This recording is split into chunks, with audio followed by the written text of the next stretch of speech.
जय हिंद प्यारे बच्चों। तो आज मैं लेकर आई हूँ आप लोगों के लिए मात्राओं के क्रम में दूसरी मात्रा ई की मात्रा।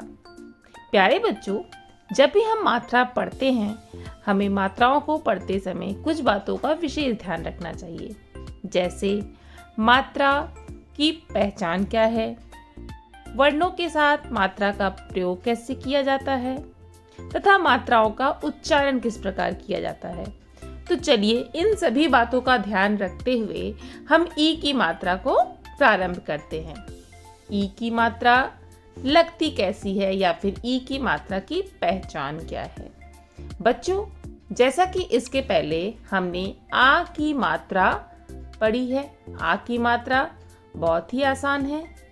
शिरोरेखा के नीचे एक सीधी रेखा के रूप में हम आ की मात्रा लगाते हैं। जैसे अ और आ में जो लाइन लगाते थे उसी के अनुसार हम आ की मात्रा लिखते थे। तो चलिए अब देखते हैं हम ई की मात्रा कैसे लगाएंगे।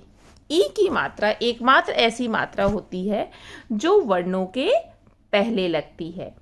किसी भी वर्ण को लिखने के पहले सिर्फ ई की ही मात्रा होती है जो लगती है, और ई का उच्चारण ई उच्चारण की अपेक्षा जैसे ई और ई में अंतर होता है, उसी प्रकार ई के उच्चारण के समान ही इस मात्रा का उच्चारण किया जाता है। इस मात्रा को लिखने के लिए वर्ण के पहले एक सीधी रेखा और उसी रेखा को जोड़ते हुए वर्ण की साथ जो पाई होती है या वर्ण के साथ जिस रेखा का प्रयोग किया जाता है उसे जोड़ा जाता है। इस प्रकार यह मात्रा लगती है। एक सीधी रेखा और शिरोरेखा के ऊपर आधा गोल बनाते हुए इस रेखा का प्रयोग किया जाता है। जैसे मैंने यहाँ पे बनाया है क के साथ क और क के आगे ई की मात्रा की। बच्चों, हमेशा इस चीज का ध्यान दीजिएगा कि यह रेखा जब हम बनाते हैं या फिर इस मात्रा का जब हम प्रयोग करते हैं तो वर्ण के पहले ही बनाते हुए इस रेखा से इस मात्रा को जुड़ना चाहिए। यदि यह मात्रा हम इस प्रकार लगाएंगे तो यह मात्रा गलत होगी। तो मात्रा लिखने का सही तरीका है ये। तो चलिए अब चूंकि हम पहचान कर चुके हैं और मात्रा का उच्चारण हम ई यानी जल्दी वर्ण के साथ इसकी मात्रा लगाते हुए हम जल्दी थोड़ी इसका उच्चारण में हम जल्दी करते हैं।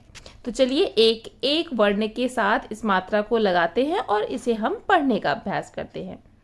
बच्चों, मात्रा लगाते ही मात्रा का जो उच्चारण होता है वो वर्ण के साथ जुड़ जाता है।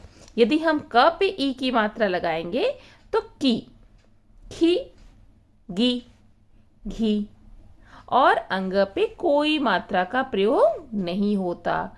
इसीलिए कहते हैं अंग है खाली, क्योंकि अंग कौन सा वर्ण है? खाली वर्ण है, इसलिए अंग पे किसी भी मात्रा का प्रयोग हम नहीं करेंगे। चलिए च के साथ ई की मात्रा ची, छी, जी, झी, और य पे भी किसी मात्रा का प्रयोग नहीं होता।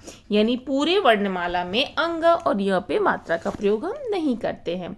इसी प्रकार आगे ट वर्ण पे हम लगाते हैं टी, थी, टी, ढी, णी, टी, थी, दी, धी, नी।